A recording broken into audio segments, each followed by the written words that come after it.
वारी energies limited ने FY25 की चौथी तिमाही और पूरे वर्ष के शानदार वित्तीय प्रदर्शन को लेकर एक अर्निंग्स कॉन्फ्रेंस कॉल आयोजित की, जिसमें कंपनी ने अपने निवेशकों के साथ कई रणनीतिक अपडेट साझा किए।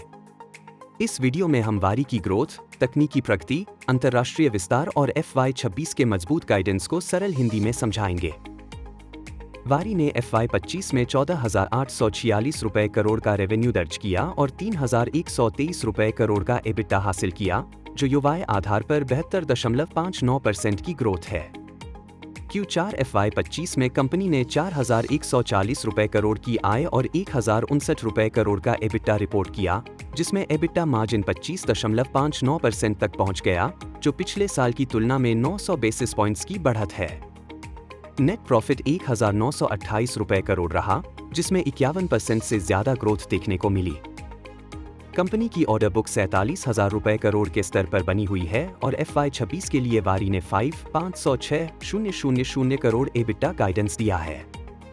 इस भरोसे की वजह है कंपनी का integrated value chain, capacity expansion और मजबूत एग्जीक्यूशन स्ट्रैटेजी। वारी की मॉड्यूल मैन्युफैक्चरिंग कैपेसिटी अब 15 GW पर है और 5.4 GW का नया सेल प्लांट चालू हो चुका है। साथ ही अमेरिका में कंपनी का 1.6 GW का प्लांट भी अब ऑपरेशनल है। FY26 में कंपनी भारत में 3.2 GW के नए मॉड्यूल लाइंस और अमेरिका में 1.6 GW का नया प्लांट जोड़ने की योजना बना रही है। इंडोसोलर के अधिग्रहण के बाद उसका पहला ऑपरेशनल वर्ष भी लाभदायक रहा है। 55 रुपए करोड़ का प्रॉफिट दर्ज किया गया। कंपनी अपने IPO के बाद से निवेशकों के भरोसे और एग्जीक्यूशन स्ट्रेंथ को लगातार साबित कर रही है। इसके साथ ही वारी को BNEF द्वारा लगातार 38वीं तिमाही में tier 1 PV module supplier ranking दी गई है। सस्टेनेबिलिटी पर भी कंपनी का फोकस गहरा है। नेट जीरो एमिशन का टारगेट, UN SDGs के अनुरूप ESG पॉलिसी और EcoVadis गोल्ड मेडल जैसे रिकॉग्निशन वारी को इंडस्ट्री में एक लीडर के रूप में स्थापित करते हैं।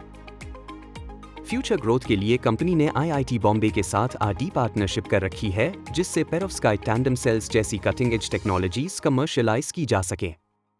साथ ही FY27 तक company green hydrogen electrolyser 300 megawatt और बैटरी स्टोरेज फैसिलिटी 3.5 GW भी शुरू करने की योजना में है।